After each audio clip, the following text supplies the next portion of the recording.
mainstreamová média, zavadějící zprávy, překrucování faktů, nálepkování nepohodlných, bezprecedentní cenzura.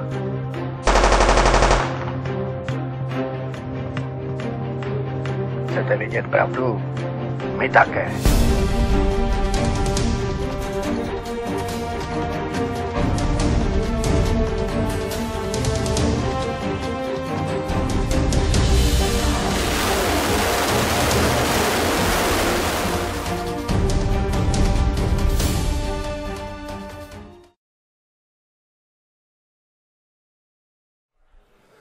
My name is Nick Brand. I'm the Director of Corporate Programs at the Chicago Council on Global Affairs, and thank you all for joining us this evening. I'd like to take this opportunity to welcome George Friedman to the Chicago Council. I believe it's his first time here, so thank you so much for being with us. No place is really pacific for very long. I mean, neither the United States, we have constant wars, okay? Europe will, I suspect, not return to the 31 years, but it will return to humanity. They will have their wars, they will have their peace, they will live their lives. It will not be 100 million dead, but the idea of the European exceptionalism, I think, is the one suffering the first death. There will be conflict. There was conflict in Yugoslavia, and there's certainly conflict now in Ukraine. As to the relationship to the United States, we no longer have a relationship with Europe. We have a relationship with Romania, we have a relationship with France. There is no Europe to have a relationship with. Yes, the gentleman in the fourth row over here. Excuse me. By the way, I'm a subscriber.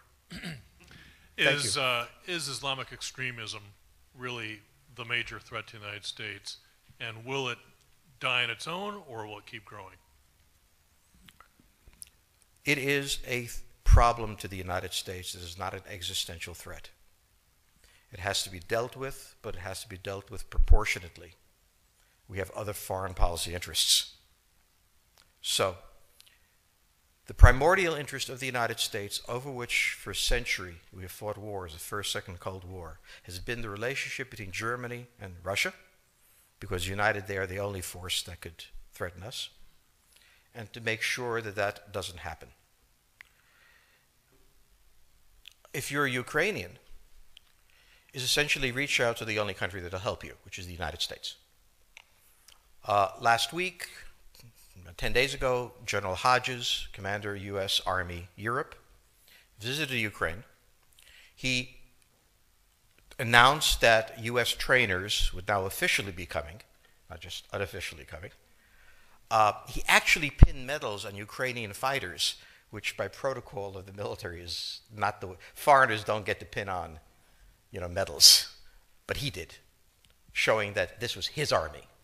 He then left and in the Baltics announced that the United States would be pre-positioning armor, artillery, and other equipment in the Baltics, Poland, Romania, and Bulgaria, which is a very interesting point.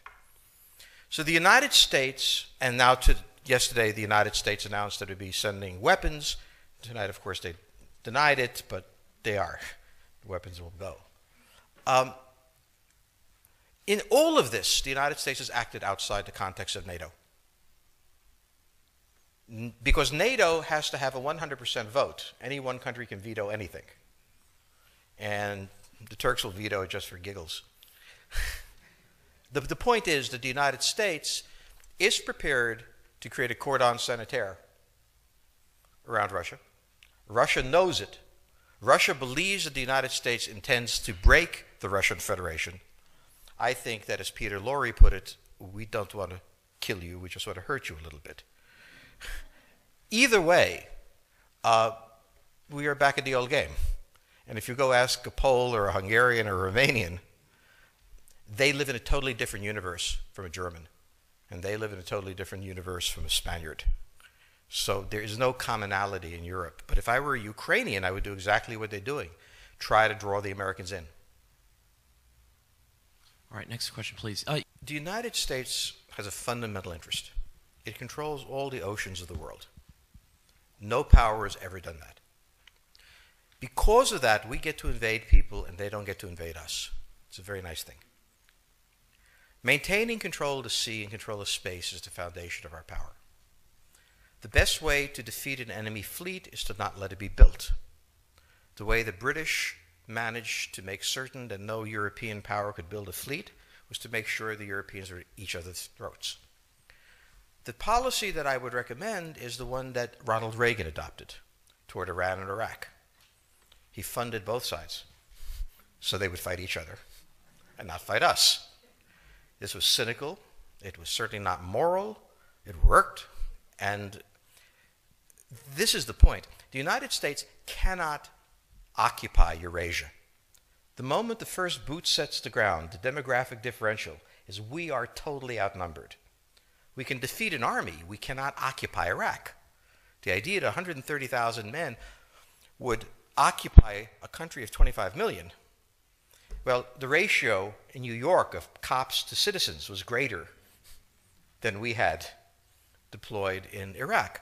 So we don't have the ability to go across, but we do have the ability to first support various contending powers so they concentrate in themselves with political support, some economic support, military support, advisors, and in extremis do what we did in Japan, in Vietnam, in Iraq, and in Afghanistan, spoiling attacks. The spoiling attack is not intended to defeat the enemy. It's intended to throw him off balance. What we did in each of these wars, in Afghanistan, for example, is we threw Al-Qaeda off balance. The problem we have, since we're young and stupid, is that having thrown them off balance, instead of saying, okay, job well done, let's go home, we said, well, that was easy. Why don't we build a democracy here? This was the moment of dementia that came in. The answer, therefore, is the United States cannot constantly be intervening throughout Eurasia. It must be selectively intervening and very rarely. That is the extreme moment. We cannot, as the first step, send American troops. And when we send American troops, we have to clearly understand what the mission is, limit it to that, and not develop all sorts of psychotic fantasies. So hopefully we've learned that this time. It takes a while for kids to learn lessons. But I think you're absolutely right. We cannot, as an empire, do that. Britain didn't occupy India. It took various Indian states and turned them against each other and provided some British officers for an Indian army. The Romans did not send vast armies out there. It placed kings like, various kings it created under the emperor, and those kings were responsible for maintaining the peace. Pontius Pilate was an example. So empires that are directly governed by the empire, like the Nazi Empire, fail. No one has that much power. You have to have a level of cleverness. However, our problem is not yet that. It is actually admitting that we have an empire. So we haven't even gotten to that point where we don't think we can kind of go home and it'll be over and done. And so we're not even ready for chapter 3 of the book. Question on the table for the Russians is, will they retain a buffer zone that's at least neutral? Or will the West penetrate so far in the Ukraine that they're 70 miles away from Stalingrad and 300 miles away from Moscow? For Russia, the status of Ukraine is an existential threat. And the Russians cannot let go. For the United States, in the event that Russia holds onto the Ukraine, where will it stop? Therefore, it's not an accident that General Hodges, who's been appointed to be blamed for all of this, is talking about prepositioning troops in Romania, Bulgaria, Poland, and the Baltics. This is the intermarium, from the Black Sea to the Baltic, that Pilsudski dreamt of. This is the solution for the United States.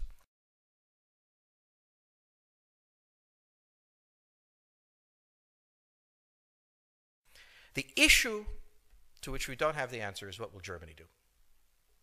So the real wild card in Europe is that as the United States builds this cordon sanitaire, not in Ukraine, but to the west, and the Russians try to figure out how to leverage the Ukrainians out, we don't know the German position. Germany is in a very peculiar position. Its former Chancellor, Gerhard Schroeder, is on the board of Gazprom. They have a very complex relationship to the Russians.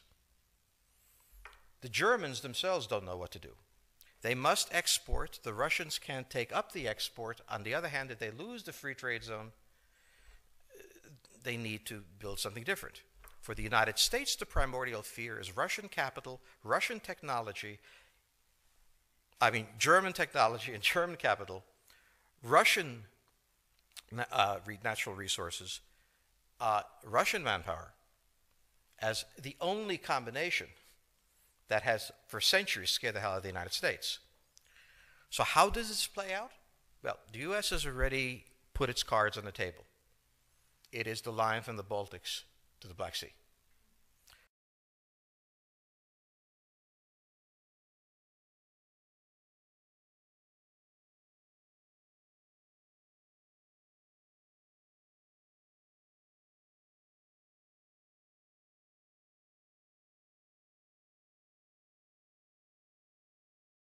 For the Russians, their cards have always been on the table.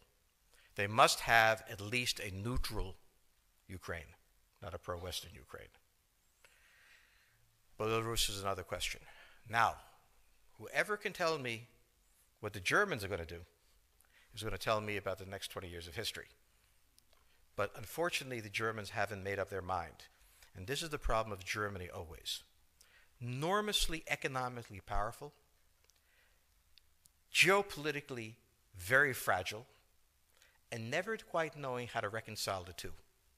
Ever since 1871, this has been the German question, the question of Europe. Think about the German question, because now it's coming up again. That's the next question that we have to address. And we don't know how to address it. We don't know what they're going to do. And unfortunately, that's all we have time for this evening.